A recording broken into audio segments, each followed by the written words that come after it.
Welcome back to the channel, guys. So I ran across this article, and as we have known for a few years that Flint, Michigan, their water is horrible and has been infecting people for years, and their governor has done nothing about it and doesn't plan on tending to those problems with the water.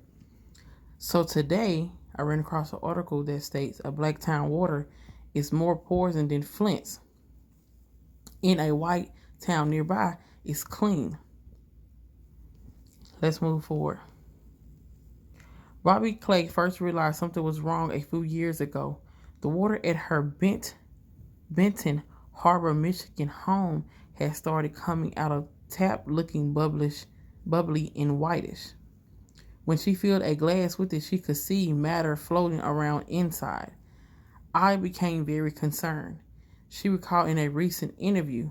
She wasn't alone. For years, residents of this small, struggling city in southwest Michigan had been having similar problems.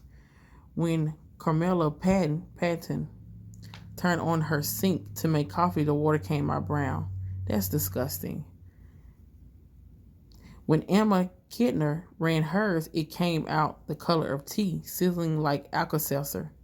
Rossa Smith said his water looked normal but had a horrible taste and smell that reminded him of rotting sewage.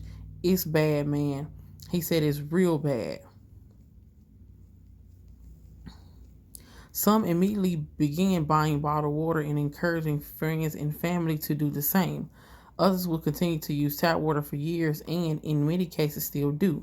When the residents raised questions and concerns, they said officials in the city and county were unresponsive. Wow. Finally, in 2018, they found out what was going on. Tap water samples tested that summer revealed lead levels of 22 parts per billion, well over the federal lead action level of 15 parts per billion and higher. Even then, the 20 parts per billion nearby Flint averaged at the height of the crisis that made that city a national symbol of environmental injustice. And we all remember what was going on with Flint, and that was a horrible situation. But for the last 3 years, neither the city of Benton Harbor, the county, nor the state have taken sufficient action. According to an emergency appeal filed recently by the National Resources Defense Council, the petition, which calls on the U.S. Environmental Protection Agency to address the crisis and assist residents in the meantime, states that lead levels have consistently tested well above the federal action limit, with recordings as high in some samples as 889 parts per billion, nearly 60 times the action limit.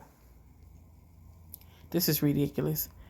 The health risks posed to the residents of this mostly black, poverty-stricken city, which also happens to be the corporate headquarters of Whirlpool, are extraordinary. Children with lead poisoning tend to have lower IQs, high rates of attention deficiency disorder, poor memory, and lack of impulse control. As they become adults, they are also at higher risk for kidney disease, stroke, and hypertension. Studies have also connected lead exposure to incarceration for violent crimes. It's like they don't care, Clay said of the government in action. It feels crazy.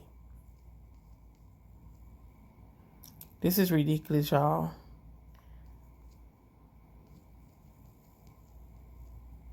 In the absence of government solutions, Pinckney believes the work he and others are doing are just bandages on the problem. You're going to still bleed, he told The Guardian. The lead is still going to be there. It's some way and it's somehow possible with all this technology that we can have clean, fresh water. You're going to still bleed, he told The Guardian. The lead is still going to be there. Are you drinking lead water? What side of town do you stay on? There is no level of lead that is considered safe for human consumption. Pinckney's advocate did help secure a rare win. Michigan Governor Gretchen Whitmer this month proposed $20 million to replace the city's central old lead pipes, provide water filters to families, and make infrastructure improvements in the community. Every Michigander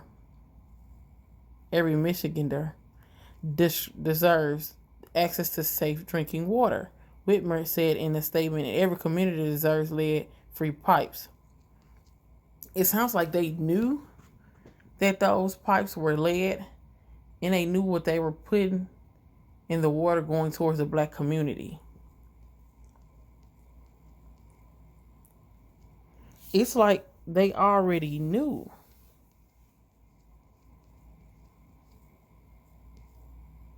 This is ridiculous. The Twin Cities are practically photo-negative of one another. Benton Harbor is 85% black. St. Joseph is 85% white. In Benton Harbor, more than 45% of residents live below the poverty line. Cross the bridge into St. Joseph, and the poverty rate is just 7%, well below the state average. And while Benton Harbor has struggled for years with lead contaminated water, those problems have not appeared to plague its neighborhood. It does not matter. It does not matter. Everybody deserves fresh drinking water. This is nonsense. All the cities around us got good clean water and we don't. Make it make sense, said Clay, who recalled her children marveling about the water in St. Joseph after she picked them up from class there once. They said, "Mom, this water here is so good." And I'm like, this is crazy. It's devastating to see that, she added. Come on, black people. Come on, people. Come on.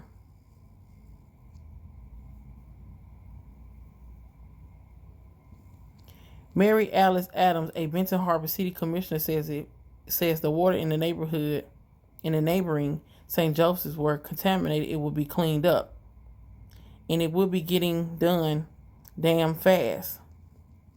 Shout out to Miss Mary Alice Adams. Thank you, baby, because this makes so much sense. Among residents, there is a prevailing sense that the problems that have been allowed to persist in impoverished, predominantly black Benton Harbor would have been solved immediately if they were taking place in whiter and wealthier St. Joseph. If it was St. Joe, it would be getting done, said Mary Alice Adams, a Benton Harbor City Commissioner. It will be getting done damn fast.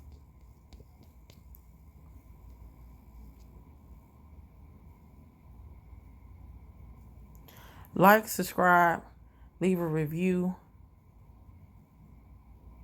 Thank you, guys.